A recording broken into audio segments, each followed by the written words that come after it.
Muy buenas tardes, tengan todos y todas ustedes. Vamos a dar inicio, esperando se encuentren muy bien, por lo que les solicitamos cerrar sus micrófonos y sus videos, a excepción de los ponentes y el moderador, para obtener una mejor transmisión de esta sesión. Asimismo, quiero mencionarles que para realizar las preguntas, utilicen el chat y al finalizar tendremos un espacio para responderlas. Así como también les haremos llegar un link para que nos apoyen contestando una encuesta de satisfacción. En nombre de la Escuela de Medicina y Ciencias de la Salud, TecSalud, les damos a ustedes la más cordial bienvenida a la primera sesión del año del Foro de Educación en Residencias Médicas y Cursos de Alta Especialidad, que en esta ocasión se titula Nuestra realidad, responsabilidad de todos. Estamos de estreno, así es que esta tarde contamos con maravillosos expertos y talentos de talla internacional, por lo que me voy a permitir presentar a cada uno de ellos. El doctor Alejandro Macías Hernández es especialista en medicina interna e infectología, profesor titular de la Universidad de Guanajuato, investigador del Sistema Nacional de Investigación CONACYT nivel 3. Es miembro de la Academia Nacional de Medicina de México, así como también el doctor Alejandro Macías Hernández fue comisionado en la Estrategia Nacional contra la Pandemia de Influenza 2009. Bienvenido, doctor Macías. El doctor Armando Gerardo Correa Calderón es especialista en pediatría de Texas Children's Hospital y subespecialista en infectología de Baylor College of Medicine. El doctor Correa está certificado por el Consejo Estatal de Médicos Forenses en Texas y pertenece al Consejo Americano de Pediatría. Actualmente, el doctor Armando Gerardo Correa es profesor asistente del Departamento de Pediatría y director médico de servicios internacionales en Texas Children's Hospital. Bienvenido, doctor Correa. El doctor Michel Martínez es especialista en medicina interna y en infectología. Es presidente del Colegio de Infectología de Nuevo León. El doctor Michel Martínez es actualmente el jefe de la Unidad de Vigilancia Epidemiológica y líder del programa COVID-19 de TecSalud. Bienvenido, doctor Martínez. En la opinión de, contamos con la presencia de la doctora Merixel Ledesma Hernández. Es médica residente del tercer año del programa de medicina interna, del programa multicéntrico de especialidades médicas de la Escuela de Medicina y Ciencias de la Salud y la Secretaría de Salud del Estado de Nuevo León. Cuenta con un artículo en revisión de IBD Reviews de vacunación oportuna en la terapia inmunosupresora en la enfermedad inflamatoria intestinal. Bienvenida, doctora Ledesma. El coordinador de esta sesión es el doctor Manuel Pérez Jiménez, especialista en pediatría con entrenamiento en salud global. Es Sherman de Medicina en el periodo 2019-2022 para el consorcio Universitas 21 en el grupo de Ciencias de la Salud y representante en el Comité de Salud Global de APRU y GUN para el Tecnológico de Monterrey. Actualmente, el doctor Manuel Pérez Jiménez es el decano de la región Monterrey de la Escuela de Medicina y Ciencias de la Salud, TecSalud del Tecnológico de Monterrey. En este momento le cedo la palabra al doctor Manuel Pérez Jiménez para que nos hable del objetivo de esta sesión del Foro de Residentes y de Cursos de Alta Especialidad y coordine la participación de nuestros invitados. Adelante, doctor Manuel Pérez. Muchas gracias, muy buenas tardes a todos y encantadísimos de estar nuevamente con ustedes en este espacio mensual de aprendizaje para todos. Hoy, como bien lo señalaba la licenciada Margarita, el primer foro de este año 2021 y con un tema extremadamente vigente, el tema de las vacunas para el COVID-19 que se escucha y se lee prácticamente por todos lados y con tres grandes invitados, amigos, expertos en el tema. Nuevamente, públicamente les hago el agradecimiento a Alejandro, Armando, Michel. Muchas gracias por estar con nosotros. Y evidentemente, como siempre, la participación de nuestros residentes. Hoy la doctora Merixel de Medicina Interna, quien también hoy vamos a cambiar un poco la dinámica, va a ser co-coordinadora, la voy a poner a ella a hacer las preguntas. Seguramente tiene inquietudes que representarán muy bien a sus compañeros. Entonces, para empezar con el tema, le voy a pedir al doctor Correa que nos haga una pequeña reseña con algunos datos muy precisos y conceptos muy importantes que nos darán pauta para el panel de comentarios y preguntas sobre vacunación en COVID. Armando, por favor, adelante. Encantado de tenerte con nosotros nuevamente. Muchas gracias, doctor Pérez. Estoy muy orgulloso de tener la oportunidad de estar nuevamente aquí con ustedes. Si me permiten, voy a compartir una pequeña cantidad de diapositivas. Espero las estén viendo bien. Por allá, déjenme un minutito aquí. Sí, doctor, se ve bien. Muy bien, simplemente como introducción, ¿verdad? Para recordarles por qué es la importancia de tocar este tema. Y quería empezar por mostrarles los números en México el día de hoy a las 8 de la mañana. Casi como la mañanera, aquí tienen la información y ven ustedes que en los últimos 14 días ha habido un aumento de 28% en el número de casos de COVID, más de 1.8 millones de casos de COVID en México. Y lo más triste, la mortalidad. Más de 150,000 paisanos han fallecido y esto es un aumento del 34% en las últimas 2 semanas. También a mí lo que me preocupa es la tasa de mortalidad por caso en México. Vean ustedes, más del 9% de las personas que adquieren COVID van a fallecer en México. Esto es el doble de Irán y mucho más de los otros países. México tiene la tasa de mortalidad más alta, por lo menos de los países que tenemos esa información. Y para mí lo más triste, esta es una diapositiva un poco vieja, ¿verdad? Pero que muestra el número de trabajadores de la salud que han fallecido por COVID-19 y en el momento de esta gráfica, que ya tiene algunos meses, México ocupaba el primer lugar. Esperemos que no sea el caso, pero todos nosotros como trabajadores de la salud tenemos que estar conscientes de esto, que es importante no solo proteger a nuestros pacientes, sino protegernos a nosotros mismos. Y para mí lo que quizá la pregunta más frecuente que tenemos, les quería mostrar esta caricatura, ¿verdad? Que dice, ¿qué queremos? Una vacuna. ¿Y cuándo la queremos? Lo más pronto posible. Y una vez que está lista, ya tenemos desconfianza porque fue demasiado rápido. Pero en realidad fue un esfuerzo increíble, ¿verdad? No, en la historia no se había producido una vacuna tan rápidamente y hay que entender que esto fue un esfuerzo científico, un esfuerzo económico, un esfuerzo global, ¿verdad? Para desarrollar esta vacuna y de ahí el que se haya podido desarrollar tan rápidamente. En cuestión de una semana se pudo hacer la secuencia del virus del COVID-2 y los primeros ensayos clínicos se iniciaron en marzo. Para mayo ya se tenía la fase 3 de una de las vacunas y como ustedes saben, los datos de eficacia ya se muestran en noviembre y diciembre. Entonces, hay una cantidad increíble de vacunas y 2 de ellas que ya han sido aprobadas en Estados Unidos. Por eso la rapidez. Rápidamente recordarles cuáles son las diferentes plataformas que están disponibles, ¿verdad? Por el hecho de que ya han sido aprobadas las vacunas basadas en ARN mensajero, estas están las de Pfizer y la de Moderna.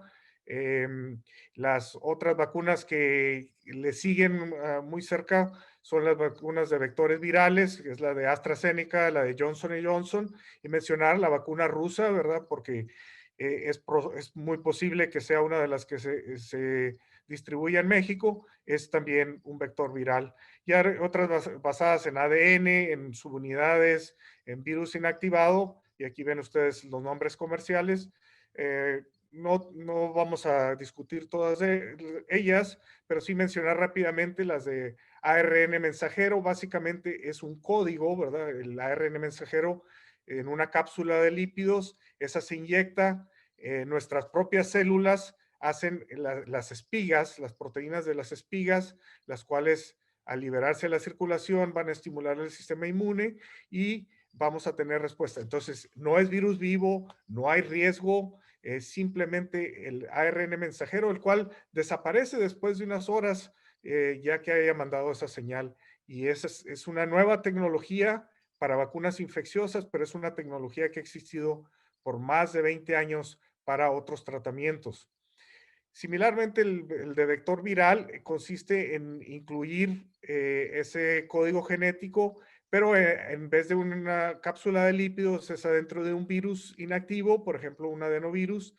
Nuevamente se inyecta, el virus se replica, entra a la célula y ahí libera el código genético y se hacen las proteínas de espiga de la misma manera que las vacunas de ARN mensajero. Entonces son vacunas muy novedosas, pero que en las cuales hemos estado trabajando por muchos años y por lo tanto creemos que van a ser vacunas muy seguras. En cuanto a la efectividad de las vacunas, pues lo podemos discutir con más detalle, pero vean ustedes, es increíble las de ARN mensajero, 95%, la de adenovirus rusa, 92%, la de Oxford y AstraZeneca, 70%, aunque hay un estudio más reciente que muestra que a lo mejor hasta el 90%. Y nomás mencionarles, ¿verdad? En cuanto a las vacunas, la de Pfizer ya fue aprobada en México y en otros países, como ven ustedes en Canadá, en Kuwait y en otros países. La de Moderna ya ha sido aprobada en Estados Unidos y en la Unión Europea. La de AstraZeneca está por ser aprobada y así hay otras vacunas, ¿verdad? Incluyendo las vacunas chinas que han sido aprobadas en el Medio Oriente. Esto no ha parado ahí, ¿verdad? Les quiero mostrar esta vacuna, esta diapositiva, nomás para que vean que las mismas vacunas ya están siendo estudiadas, incluso en México. La de Johnson y Johnson ya están siendo estudiada. Igualmente la Novavax, que es una vacuna de fragmentos de proteínas, que también ya se han iniciado estudios en México. Y lo último que quería mencionar es, ¿verdad?, la definición que hemos dado a trabajadores de la salud. Quiero hacer hincapié de esto porque, como ustedes saben, va a ser el primer grupo al cual se le va a ofrecer la vacuna y esta es una persona asalariada o no asalariada que trabaja en un entorno de cuidado de la salud y que tiene el potencial de estar expuesto directa o indirectamente a pacientes o material infeccioso. ¿A qué me refiero con eso? Claro, nosotros como médicos, el personal de enfermería, el personal de terapia, todos ellos son considerados empleados de salud, pero tenemos que entender que también don José, el que hace la limpieza del cuarto, doña Filomena, la que está sirviendo en la cafetería, ellos también son empleados de salud y por lo tanto tenemos que tomarlos en cuenta cuando hagamos los esquemas de vacunación. Claro, aquellos que estamos en mayor contacto recibiremos la vacuna primero, pero también hay que tomar en cuenta que ellos también están a riesgo. Y entonces, en nuestra institución usamos criterios para tratar de asignar a quién se le iba a dar la vacuna de manera equitativa. Y vean ustedes, principalmente era pues el riesgo de contraer la infección, el riesgo de tener enfermedad severa, el riesgo de transmitir la infección a otras personas y el impacto en nuestro hospital, ¿verdad? Entonces se utilizó un diagrama para ver los diferentes, como ven ustedes aquí, por primera vez tuve un beneficio de ser viejo y gordo. Y eso me puso a mí en uno de los primeros lugares para recibir la vacuna. Pero cada institución tiene que tener su diagrama y no olvidarnos de los residentes, de los fellows. Ustedes saben lo que sucedió en el equipo de salud de la Universidad de Stanford, donde por algún motivo solo 13 de más de 1,000 residentes y fellows recibieron la vacuna como en el primer grupo, siendo que ellos eran los que estaban más en contacto con los pacientes. Entonces hay que tomar esto en cuenta. Finalmente, quiero terminar mostrándoles una diapositiva. Hay que estar orgullosos de recibir la vacuna. Los invito a ustedes como residentes, como fellows, al personal médico. Nosotros somos los más importantes, no solo para nuestra salud, pero para la salud de nuestros familiares, de nuestros colegas. Y entonces aquí les quiero compartir, cuando yo recibí mi vacuna, me tomé mi selfie. Aquí tienen mi tarjeta de vacunación. Sí, vean, ya estoy viejito. Les advierto que el doctor Pérez es varias generaciones abajo de mí, así es que no está tan viejito, pero es un motivo de orgullo y fíjense, ya se está viendo la posibilidad de incluso incluir esto como parte de un requisito para viajar internacionalmente. Incluso algunas aerolíneas van a pedir esta tarjeta de vacunación en algún día. Y con eso quiero terminar esta parte de mi exposición, ¿verdad? Y así abrir el foro a diferentes preguntas. Muchas gracias, Armando. Excelente resumen con datos muy concisos y evidentemente nos da pauta para poder empezar a platicar y a analizar sobre las vacunas. Y bueno, le voy a hacer la primera pregunta a Alejandro. Primero, nuevamente agradecerle su presencia aquí. Alejandro es un referente en México y bueno, en muchas partes ya de Latinoamérica y el mundo, además con una experiencia muy específica en el manejo estratégico de una pandemia en 2009. Alejandro, en base a toda esta información y todo lo que tú has venido analizando durante estos prácticamente un año, porque recuerdo que la determinación genética se hizo precisamente ya hace más de un año, en enero del 2020, de este virus, de este nuevo coronavirus, y como bien mostró Armando en el track del desarrollo de vacunas, ¿cuáles son las expectativas específicas inmunológicas de estas vacunas que ya hoy tenemos, que ya fueron aprobadas por los diferentes consorcios, por los diferentes acreditadores, y las otras que van a seguirse presentando? ¿Qué esperamos en la población general, sobre todo profesionales de la salud, gente que trabaja en los hospitales y obviamente la población en general en relación a inmunidad? Estás con Sí, micrófono. ya está, ya está. Gracias. Gracias al TEC, gracias por el privilegio de estar con todos ustedes, con ponentes tan distinguidos. Hay que decir que, como bien decía Armando, esto pues es una oda al ingenio de la humanidad, a lo que podemos hacer cuando nos ponemos de acuerdo y cuando todo mundo busca un objetivo común. Ahora, ¿qué debe esperar la gente? ¿Qué debemos esperar médicos, pacientes? Eh, una respuesta realista también. O sea, no le pidamos a las vacunas que nos resuelva el problema en el que estamos metidos en este momento. En este momento estamos metidos en un problemón, en una situación que no había visto el mundo en 100 años. Yo no pensé llegar a vivir lo que estoy viviendo, ¿eh? O sea, hospitales completamente saturados, donde ni el dinero te sirve, ¿eh? Porque generalmente con dinero tú llegas y dices, a mí me atienden, ahora ni con dinero, ahora está todo lleno. Si tú mañana te quieres meter aquí en la región donde yo vivo, no lo vas a conseguir con facilidad. Bueno, con dinero consigues ahora ni oxígeno. Entonces, creo que aquí habrá lecciones que tengamos que aprender. A las vacunas no les podemos pedir que nos saquen del problema en el que estamos metidos en este momento. Sin duda, y me imagino que lo que mencionaba Armando también, recibir la vacuna debe dar una alegría, ¿verdad? Un agradecimiento que no sabes a quién dárselo, si al gobierno, si a tus papás por haberte traído, si a la ciencia, a quien sea, te deben dar ganas de agradecerle a alguien, ¿verdad? Porque trabajar en esas condiciones da mucho miedo. Los que estamos viejitos, como decía Armando, oye, te da miedo, ¿verdad? Pues yo he redescubierto aquel miedo que tuve en la escuela de medicina cuando me metí a ver un paciente todo amarillo que yo no sabía ni qué, me daba miedo.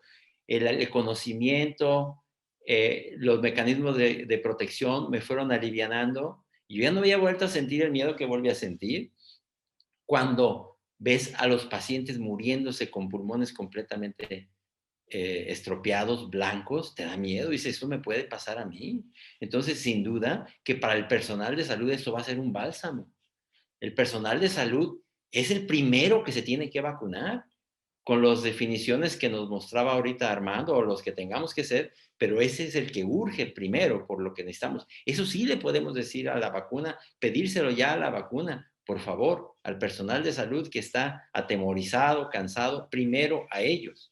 Eso sí se lo podemos pedir. ¿Cuál vacuna? ¿Cuáles son las perspectivas? Yo lo que digo, Manuel, la que te toque. O sea, no estamos para exigir en este momento. Yo le digo, la que te toque. Que si es rusa, la que sea. A ver, hay que poner también los pies en la tierra. No va a haber un fabricante del mundo que pueda darle satisfacción a toda la demanda internacional.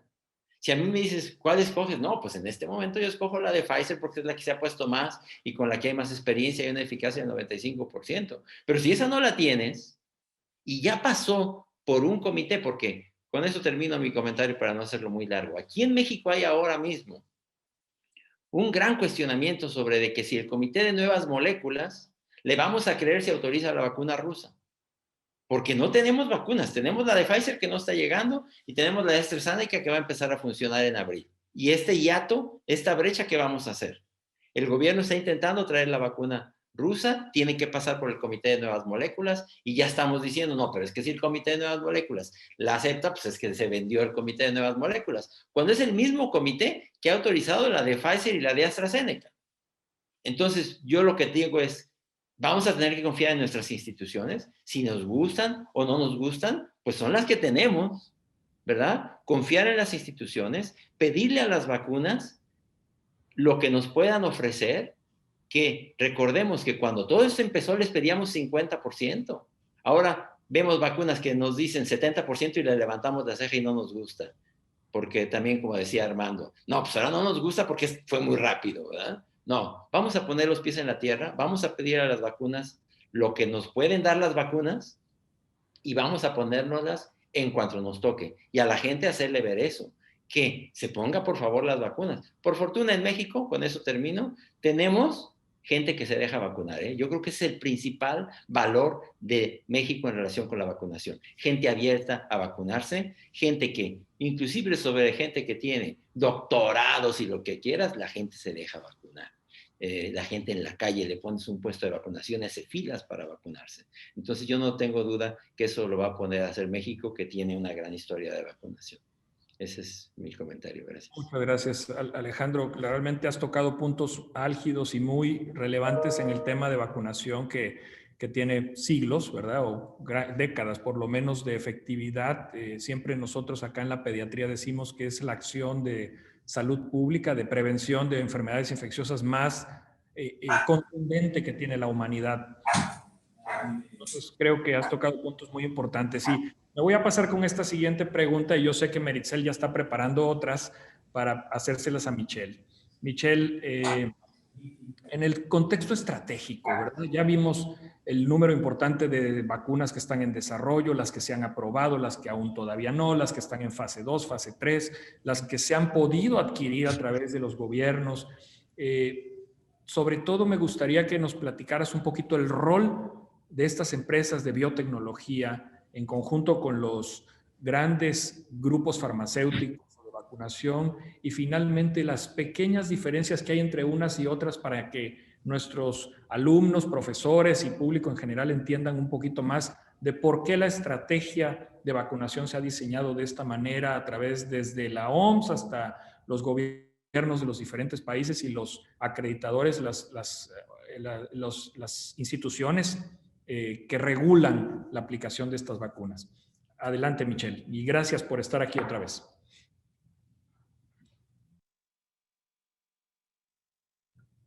Creo que estás silenciado. Doctor Michel.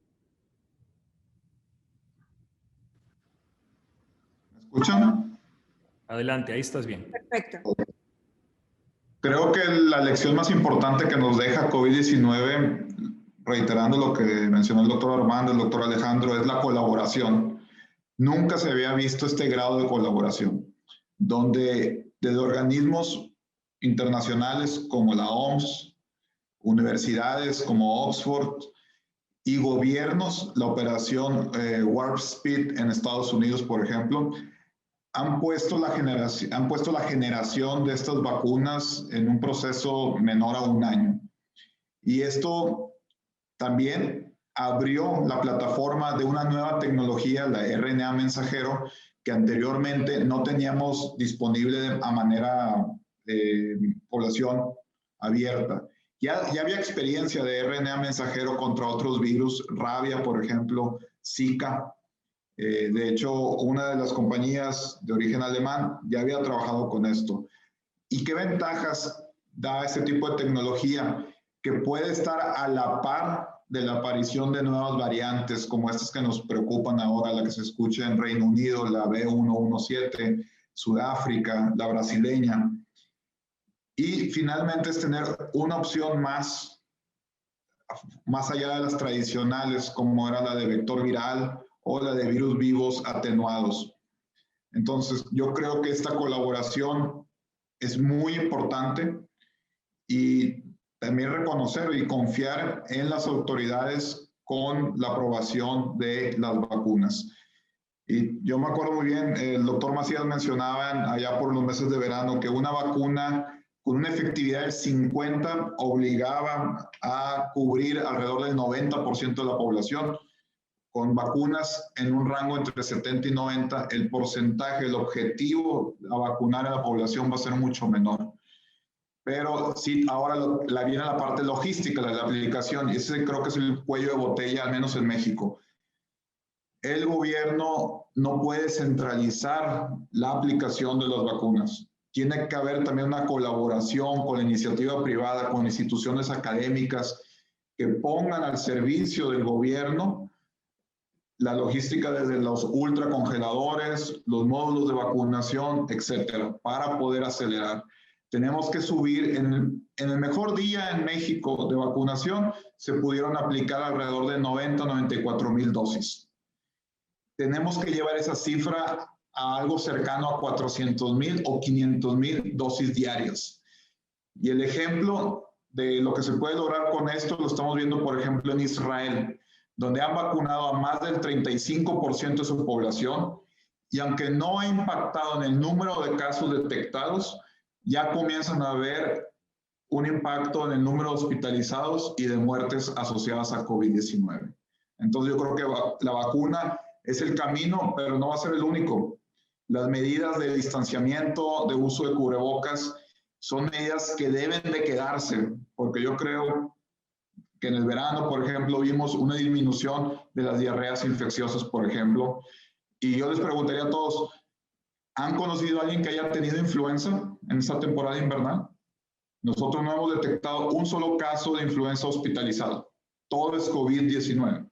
Y eso no es por que hayamos vacunado a la mayor parte de la población contra influenza. Es por el uso de cubrebocas y distancia física. Excelente, muy buenos comentarios, Michelle. Miren, voy a permitirle ahora sí la entrada a Meritxell, que tiene algunas preguntas muy interesantes, algunas que nos han llegado a través del público y ya mucho más específicas para cada uno de ustedes. Entonces, Meritxell, adelante, por favor. Meritxell es nuestra residente de tercer año de Medicina Interna y me va a acompañar en esta coordinación. Adelante, Meritxell. Gracias, doctor Pérez. Específicamente para el doctor Michel, primero, ¿cuánto es lo que se estima que nos va a durar la inmunidad con esta primera vacuna? Que digo, algunos de nosotros ya fuimos afortunados en recibir primera y segunda dosis, pero ¿cuánto estamos estimando? ¿Cada año? A lo mejor nos va a tocar ponerla 2 años. ¿Qué esperan ustedes? La respuesta es no sabemos. No sabemos cuánto tiempo vaya, porque el seguimiento con los estudios de aprobación de fase 3 de Pfizer y Moderna no tienen más de 9, 10 meses de haber iniciado a enrolar pacientes. Más bien la pregunta es, el virus, al cambiar, al aparecer nuevas variantes, tal vez vaya a obligar a que tengamos que hacer vacunación anual como en influenza. O sea, tenemos que estar a la par de las nuevas variantes. Eso es de momento lo que pudiera decir al respecto. Perfecto. Bueno, una vez al año ya estamos acostumbrados. Muy bien. Muchas gracias, Doc. Una pregunta directamente para el doctor Alejandro Macías. Nos preguntan que, en su opinión, a cómo ha visto las cosas, considera que sí nos vayan a poder dar la segunda dosis de vacuna Pfizer, a lo que ya nos han puesto la primera, en el rango que se estima el protocolo de 21 a 42 días, o cree que con tanto problema de logística para transportarse y todo lo que hemos visto en estos meses se vaya a extender y a lo mejor no se logra el efecto deseado. ¿Cuál es su opinión al respecto, Doc? Y casi seguramente no se va a poder poner a tiempo, porque de manera unilateral el laboratorio o la industria hizo efectivo la letra chiquita del contrato donde dice que si no puede no te manda nada. Entonces no llegaron a tiempo y el gobierno estuvo en la disyuntiva de si poner primeras dosis o completar segundas dosis a los que ya se les había puesto la primera, guardarlas. Yo estoy de acuerdo en que se hayan puesto primeras dosis, porque de acuerdo con la experiencia de Israel que ya mencionaba Michelle, desde la primera dosis estás protegido. Y me imagino que sientes una dosis y dices, bueno, ya con una ya medio la hice, ya si no llega la segunda, pues yo ya algo tengo, ¿no? Ese es un bálsamo que necesitamos el personal de salud. Pero no se va a perder la primera dosis porque no se ponga a tiempo la segunda. Desde luego, porque si yo pongo eso en Twitter, ya saben que ahí es la tierra de la cortesía, me llueve. Pero yo digo, bueno, a ver, si no se puede, póntela cuando se pueda. Porque no hay en la historia de la vacunación ni una sola dosis, ni una sola vacuna que se pierda la eficacia de la primera dosis por no haber puesto la segunda. Y ya sabemos que la primera dosis es eficaz, no tan eficaz como tener 2 dosis. Pero también en la historia de la vacunación, nunca ha ocurrido que por no acortar un plazo, que además fue arbitrario, la vacuna perdió la efectividad. Al contrario, cuando tú distancias un poquito las aplicaciones, lo que se ha ocurrido con todas las vacunas, de acuerdo que no hay información con esta, pero lo que ha ocurrido siempre es que cuando tú distancias un poco la segunda dosis, no solo no se pierde la dosis de la primera, sino que se incrementa la eficacia de la segunda dosis. Entonces, yo creo que sí, que malo, no va a llegar, bueno, pues ¿qué quisieron? ¿A quién le vamos a echar la culpa si no llegó a tiempo? Pero no hay que desesperarse. Una dosis ya te da una cierta protección y no se va a perder porque no la tengas a tiempo. Cuando te llegue la segunda dosis, póntela. Cuando te llegue, de acuerdo, a la mayor brevedad posible, pero no vamos a hacer, digamos, una tragedia del tamaño de decir, no, es que ya se echó a perder también la primera dosis. No va a ser así. Perfecto, muchas gracias. Eso calma nuestros nervios. Digo, yo soy de las afortunadas que ya recibió la segunda dosis exactamente a los 30 días, junto con mis compañeros, pero sí varios de los demás de otras especialidades, una semana después o algo, y están con esa duda, pero ya con esto pues nos quedamos mucho más tranquilos. Gracias. Y nada más así directamente al doctor Correa nos preguntan si nos puede compartir más adelante su contacto para algunas dudas que tienen en específico con usted.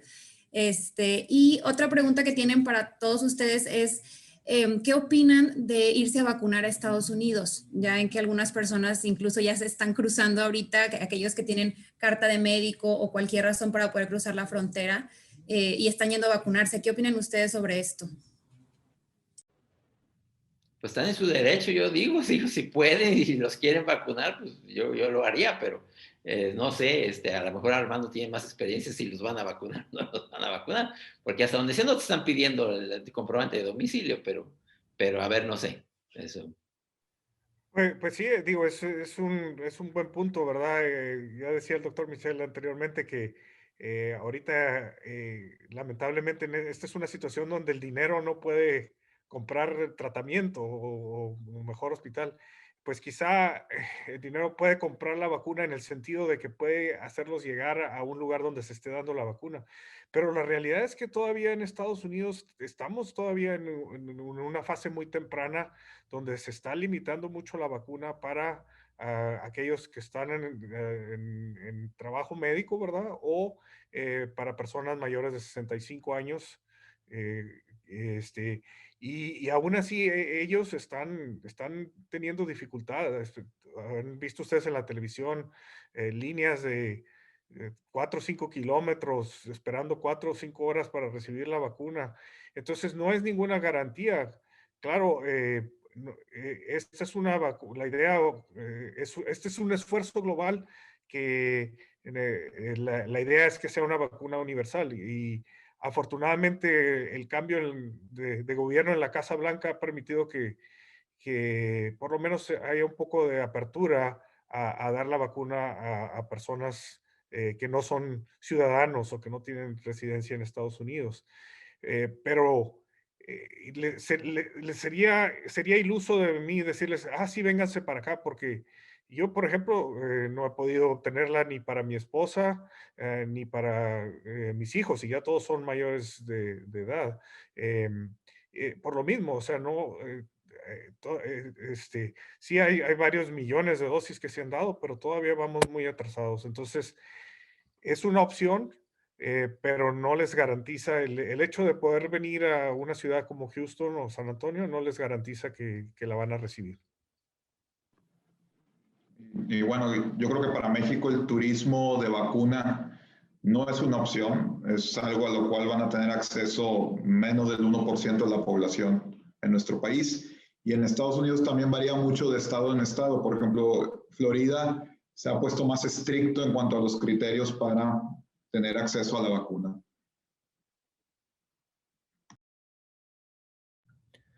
Excelente, muy bien, gracias Meritxell. Sé que hay algunas otras preguntas que van a surgir y que están llegando al chat y a diferentes medios.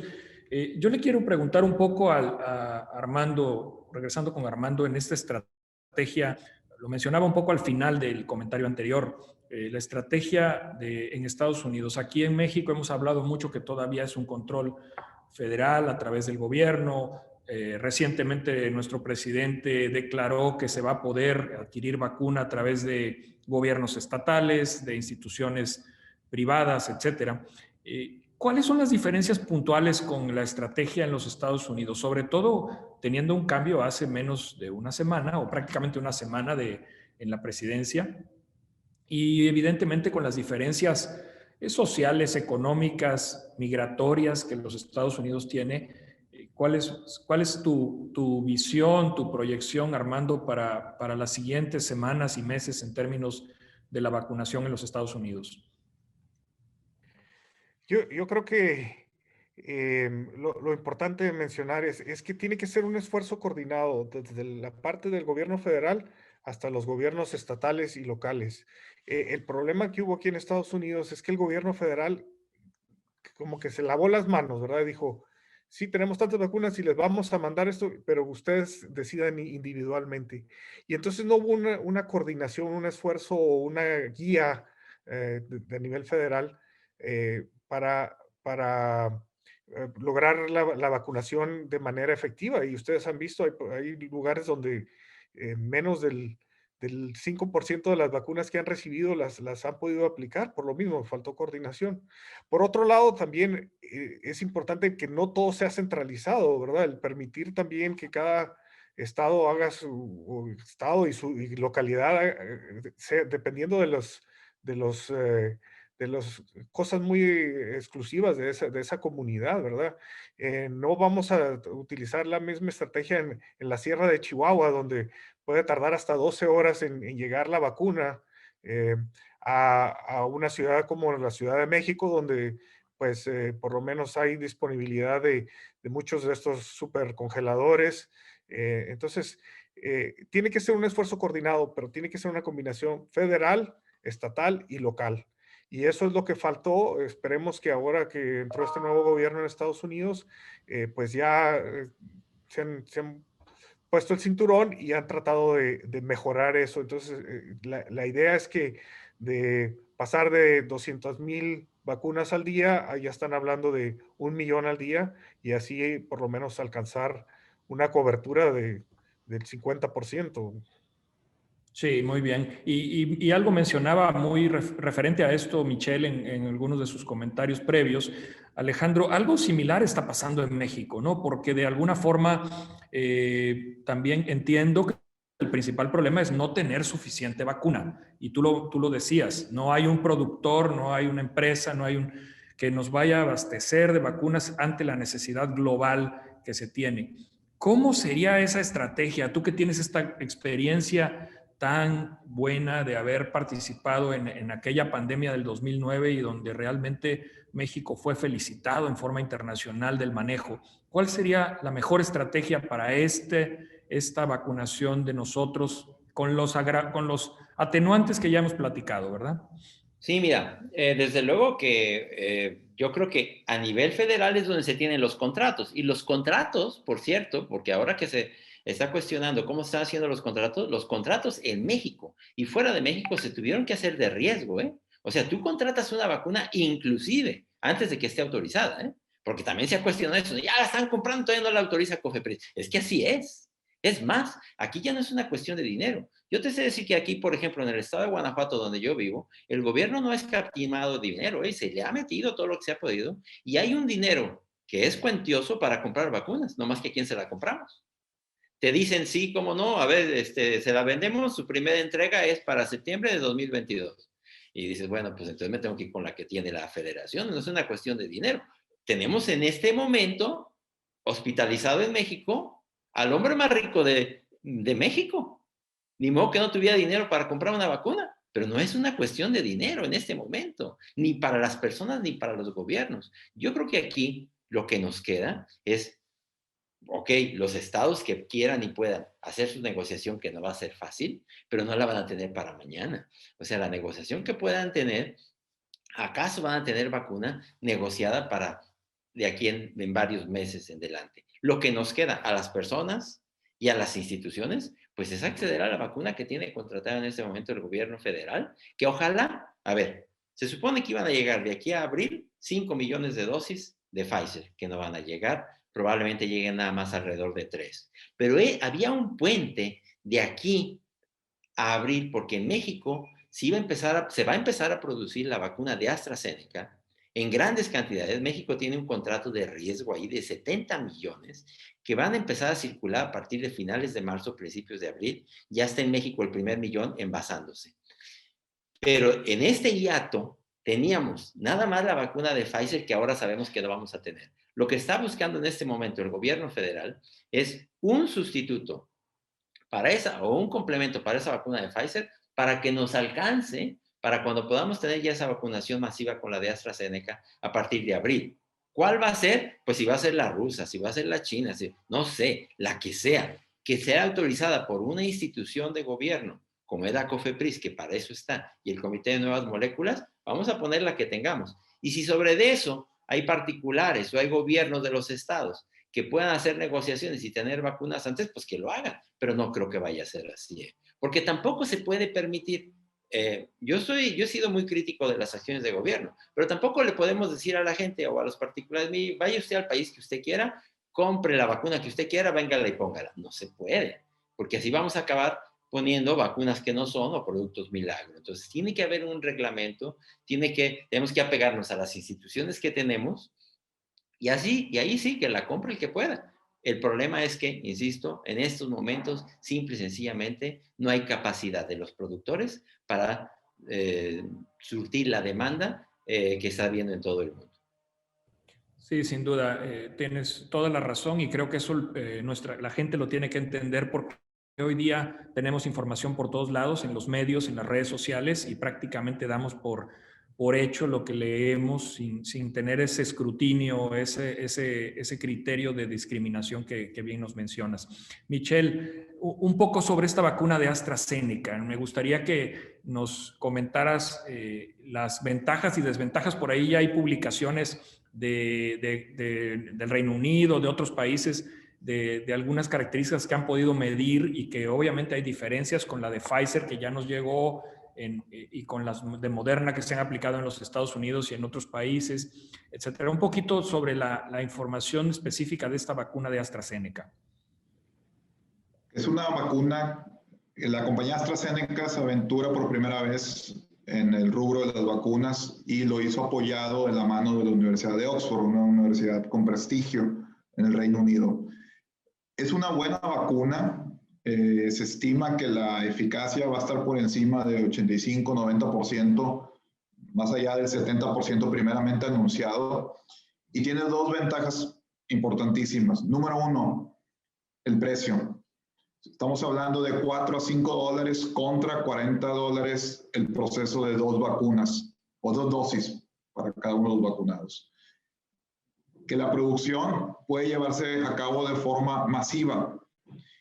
De hecho, México, en un convenio entre gobierno e iniciativa privada, creo la Fundación Slim, van a establecer el laboratorio y Leomont van a establecer en el país la producción, que no solamente va a dar abasto al país, sino también a otros países de Latinoamérica. Y la logística de la distribución no requiere la ultracongelación. Puede estar a temperaturas que ya conocemos con respecto a otras vacunas de 2 a 8 grados centígrados. Y esto permite que el transporte, administración, aplicación sea muchísimo más sencillo. Entonces yo creo que va a ser una muy buena opción en el país y es algo que tenemos que también reconocer al gobierno. O sea, se adelantaron, apostaron y muy pronto en abril vamos a poder contar con este recurso. Excelente, Michelle. Mary, tú tienes varias preguntas por ahí de la audiencia que hemos tratado de resumir. ¿Nos ayudas, por favor, a hacérselas a nuestros invitados? Claro que sí. Gracias, doctor. Me preguntan en específico qué opinan ustedes sobre las contraindicaciones o precauciones que hay que tener en los pacientes. Vimos en la fila de vacunación, me tocó ver que te preguntaban si eres alérgico a la penicilina y algunos decían que sí y les decían no, usted no se puede vacunar y no les daban mayor explicación. Y a veces era el típico rash que tuvieron de pequeños y que nunca supieron exactamente a qué habían hecho esta reacción, ¿no? Entonces ellos no se vacunaron, por ejemplo. Y a los asmáticos tampoco les querían poner la vacuna y algunos de ellos tuvieron que mentir para que se las pusieran. Entonces, esa es la duda que tiene la población. Y también en el caso de aquellos que están inmunosuprimidos por tratamiento de alguna enfermedad reumatológica o que estén recibiendo quimioterapia en este momento, ¿qué opinan ustedes a pesar de que la COFEPRIS ha dicho que es una contraindicación? ¿Ustedes consideran que así debe ser también, que no se vacune a estas personas? Pues si no tienen inconveniente, quiero darme la primera opinión. En realidad, las contraindicaciones son muy pequeñas. Es una lista, son dos o tres. Una es una reacción alérgica severa, anafilaxis, a la primera dosis. La segunda sería un paciente menor de 18 o 16 años en el caso de Pfizer, ¿verdad? Los pacientes pediátricos. Pero fuera de ahí, hay que pensar que en realidad los pacientes inmunosuprimidos son los que están en mayor riesgo de tener complicaciones. Entonces, quizá no van a responder tan bien como un paciente inmunocompetente, pero no es una contraindicación el poner eso. Igualmente, un paciente asmático, si llega a tener COVID, quizá tenga mucho mayor riesgo de complicaciones. No debe ser una contraindicación. Entonces, yo creo que es muy importante entender, el tener alergias a alimentos, al medio ambiente, al látex, no es una contraindicación. Quizá una precaución, ¿verdad? Esperar 30 minutos después de recibir la vacuna, pero no es ninguna contraindicación. Y de hecho, una cosa interesante, en nuestro hospital lo estamos dando a mujeres embarazadas, aunque no ha sido una vacuna que ha sido probada en mujeres embarazadas. El concepto científico nos hace pensar que no están a riesgo y por otro lado, sí están a riesgo si llegan a tener COVID y pueden hasta fallecer. Me voy a meter Me aquí, gustaría Armando. agregar en esto, perdón, Sí. nada más 30 segundos. Es que si estamos buscando alergias, vamos a encontrar a todo el mundo con alergias, ¿eh? El que no es alérgico a la penicilina es al cacahuate, sino al látex, como decía Armando, a todo. Entonces, no, se trata de una alergia grave, que hayan tenido una alergia anafilaxia, ahí podrías considerar. Todo lo demás, ¿no? Pues es para todos. Y yo estoy de acuerdo con lo que dice Armando también. Yo a las mujeres embarazadas, aunque hay algunos estados en México donde la directriz es no vacunar embarazadas, yo creo que le platicas.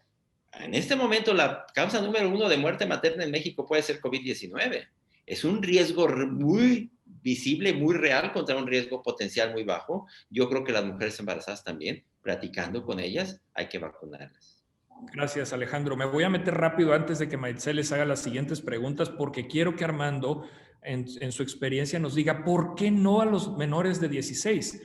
Porque mucha gente nos los pregunta y lo sabemos y me gustaría que lo explicaras así muy brevemente, Armando. Sí, son dos cuestiones, ¿verdad? Entendemos, por lo menos al inicio de la pandemia, que los pacientes que estaban en mayor riesgo eran pacientes adultos, ¿verdad? Y principalmente aquellos mayores de 65 o 75 años de edad.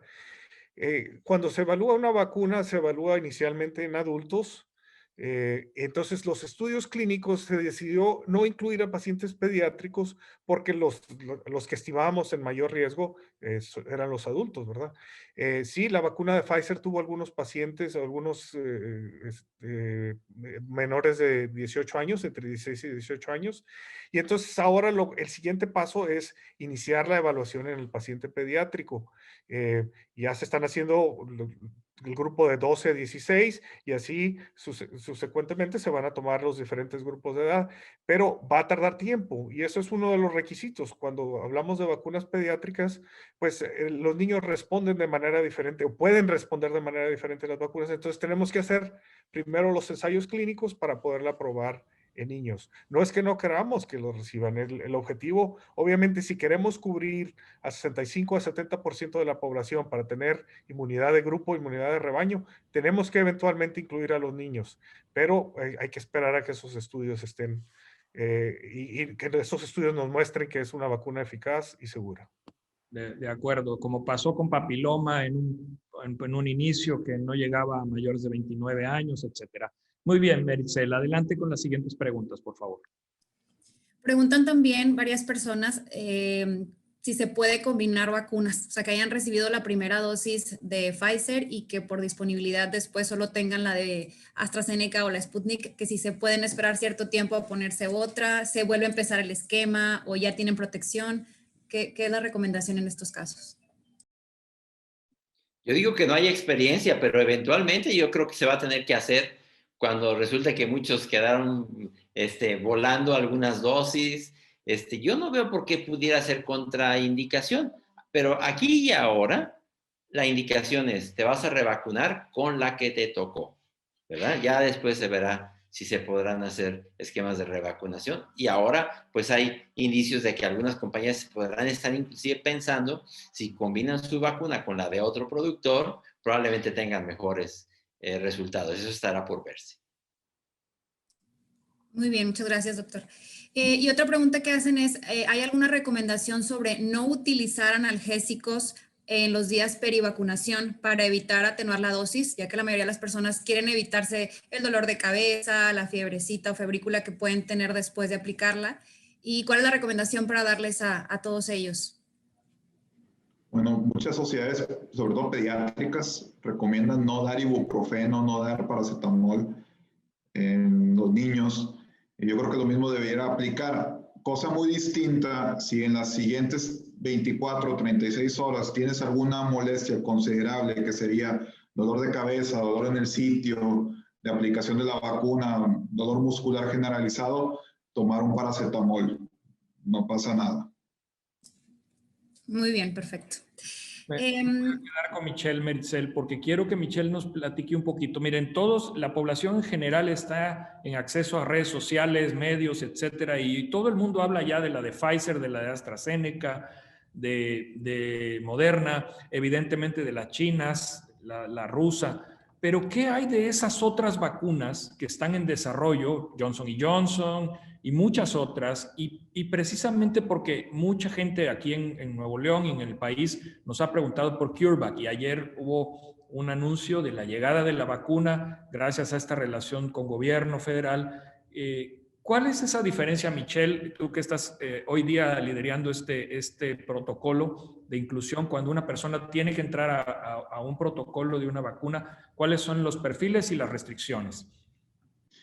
Pues el punto más importante es que estés con los criterios de inclusión. O sea, va a ser un protocolo para mayores de 18 años. Si eres mujer, que te comprometas a no embarazarte, a pegarte un método anticonceptivo a lo largo de 13 meses, que no tengas una enfermedad inmunosupresora en descontrol.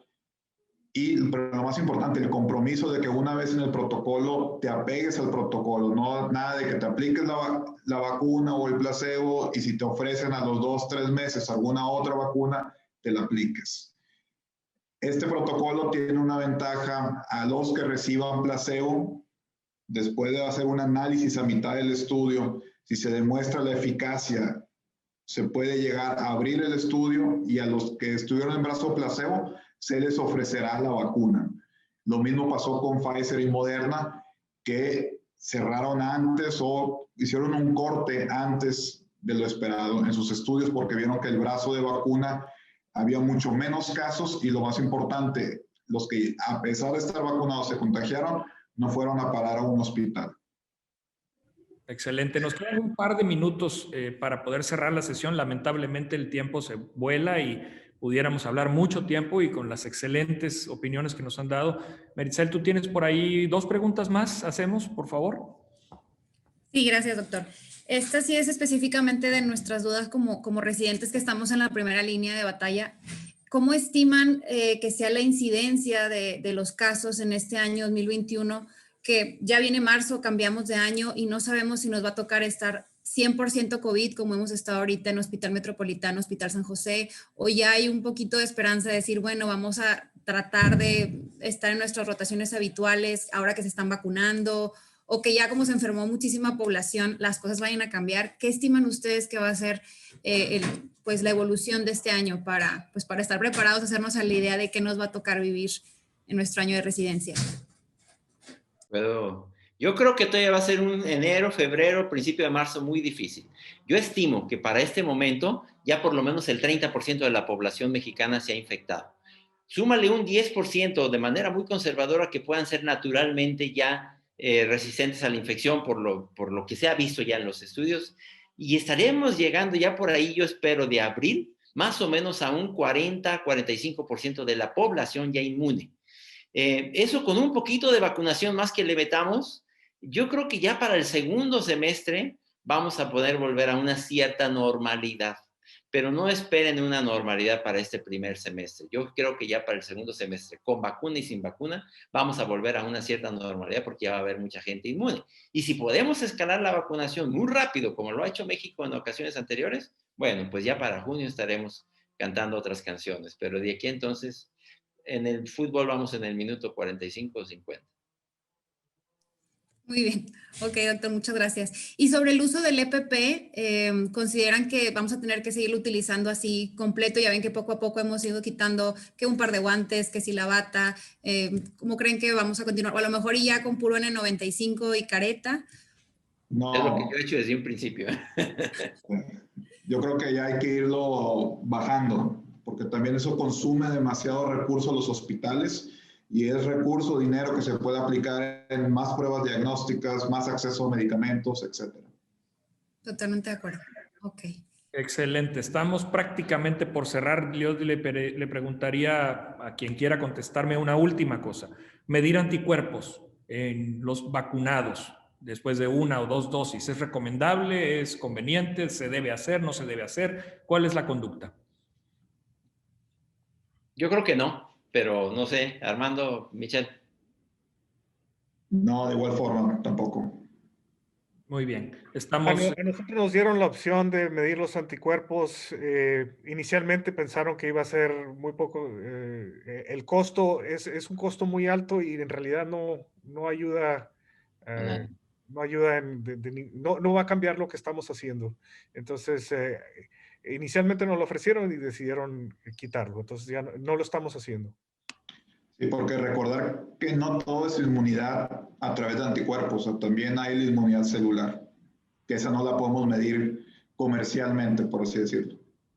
Desde luego. Los pediatras sabemos mucho de eso, de inmunidad celular, gracias al contacto con tantos niños. Desafortunadamente se nos llegó el tiempo. Yo lo que les agradecería nuevamente a nuestros 3 excelentes invitados, grandes amigos, Alejandro, Armando, un agradecimiento por estar con nosotros. Michelle, que es de casa, síganlos en sus redes sociales, por favor. Sé que Alejandro es extremadamente activo, sobre todo en Twitter, y manda perlas muy, muy buenas de información. Sí, es una responsabilidad también de los profesionales de la salud informarnos y transmitir la buena educación a la población, a nuestras familias y amigos, ¿verdad? Darle las gracias a Meritxell, como siempre, con la maravillosa intervención de nuestros residentes, que son piedra angular de nuestra institución y de todas las instituciones de salud en el mundo. Y evidentemente a todo el equipo que está detrás para construir este panel. Vamos a tratar de que algunas de las preguntas que se quedaron, afortunadamente podemos enviarlas tanto con Armando como con Alejandro y Michelle. Gracias a los 3 por estar aquí. Gracias por este excelente espacio. Y bueno, licenciada Margarita, ayúdenos por favor a cerrar el panel. Con mucho gusto, doctor Pérez. Bueno, en nombre de la Escuela de Medicina y Ciencias de la Salud, TecSalud, agradecemos a todos su participación en esta primera sesión, sobre todo a nuestros excelentes ponentes por sus importantes y maravillosas contribuciones. Es la voz de los expertos. Y agradecemos también la coordinación del doctor Manuel Pérez Jiménez. Aquí es donde se denota la vocación y pasión por el servicio de los profesionales de la salud. Reiteramos nuestro agradecimiento y reconocimiento a todos los médicos y médicas pasantes, especialistas, fellows, por su invaluable labor. Quiero mencionarles que esta sesión la pueden encontrar en la cátedra abierta virtual TecSalud, catedravirtual.texsalud.mx, así como también en YouTube de TecSalud. Nos vemos el próximo mes con un foro especialmente rediseñado para ustedes y su crecimiento. Recuerden que están en donde tienen que estar. Cuídense mucho, los dejamos con un video emotivo. Buenas tardes. Soy la voz que te habla desde adentro. La primera vez que me escuchaste, no me pudiste ignorar. Y dudaste, ¿de dónde viene? ¿De la cabeza, del estómago, del corazón? Primero te inquietaba. Después te di claridad. Porque tus caminos son la salud, la ciencia y el conocimiento, que te preparan para ayudar, sanar y salvar, para hacer una diferencia. Hoy sigo aquí, en medio de esta tormenta sin precedentes, empujándote a hacer historia con cada vida que tocas. Y cuando preguntes, ¿por qué yo? ¿Por qué ahora? Yo te hablaré más fuerte, recordándote que una comunidad de profesores, estudiantes, colegas y profesionales de la salud te respalda y reafirmándote que has elegido bien. Estás donde tienes que estar, haciendo lo que tienes que hacer. Soy la voz que te habla desde adentro, tu intuición, tu llamado, tu vocación.